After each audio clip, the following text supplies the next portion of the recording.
Many Western Muslims have to cope with assumptions about race as much as religion, but increasing numbers of converts don't have that problem. Fidelma O'Leary was born in Cork into a devout Catholic family and followed that well-worn emigrant trail to America almost 20 years ago. I grew up in a household that prayed the Angelus when the church bells rang, prayed the rosary as a family together almost every evening. For Mom and Dad, being Catholic wasn't just about going to Mass on Sundays. Being Catholic was something that happened every day. That's why I think for me, being Muslim and praying 5 times a day, it's easy.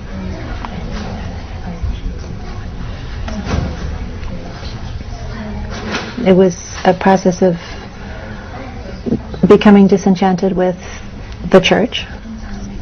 I just pulled away from being a traditional Irish Catholic. Today, Fidelma lives in the Texas state capital, Austin, and is professor of biology at St. Edward's University. You find someone poking around inside your nostril, right? They're just worried about you. Okay? A college friend of mine gave me a copy of the Quran. I was pretty darn excited to know that there was actually a religion that was what I believed.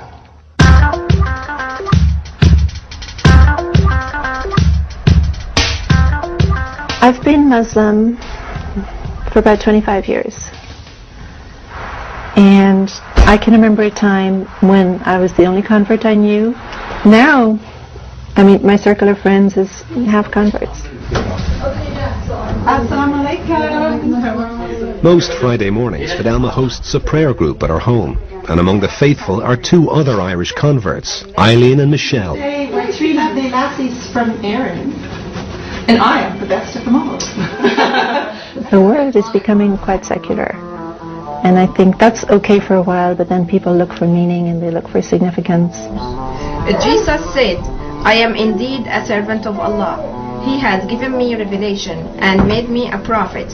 It's a very simple message. At the end of the day, it's a very simple message. There's God. Worship God.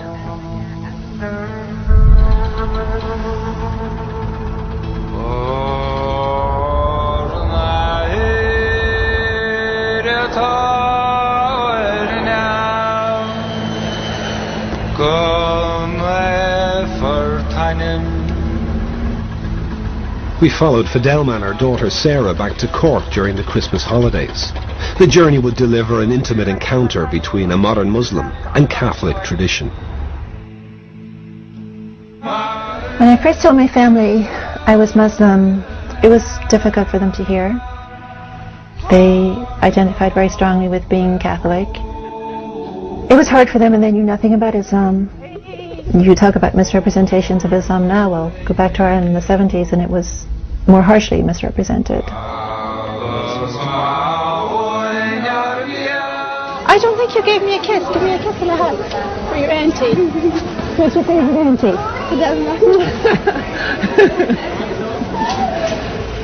How's everything? Great. Yeah. Great.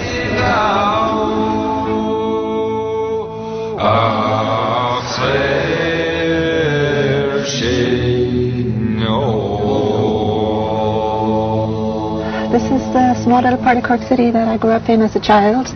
During my childhood, Ireland was completely permeated by things related to the church and Catholicism, and I think, growing up next door to a church seemed completely natural. Even after I became Muslim, I used to come there from time to time with my parents just to, show them that respect, and brought my kids here so they could see it.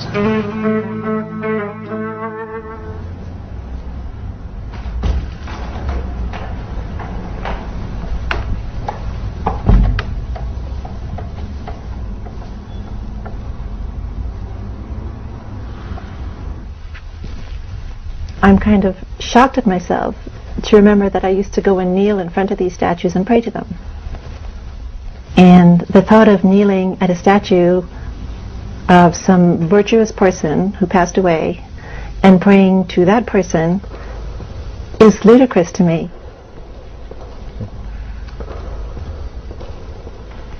Well, one of the things I loved and still love about Islam is that the relationship with God is direct. It's me and my Creator. And I don't require clergy people. I don't have to go through clergy to have access to God. So I can learn from scholars, but my access to God, my worship is direct.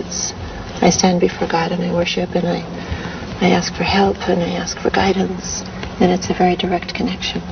And that means an awful lot to me.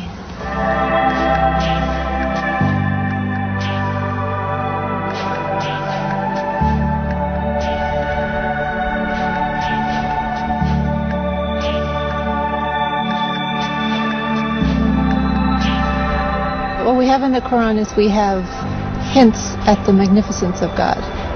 Ar-Rahman Ar-Rahim, the most merciful, the most forgiving, all-powerful, unimaginable creator, unlike anything created. So I think it's a human tendency to always try to imagine that God is like something created that we can see or hear or taste or touch. But the creator is nothing like what was created.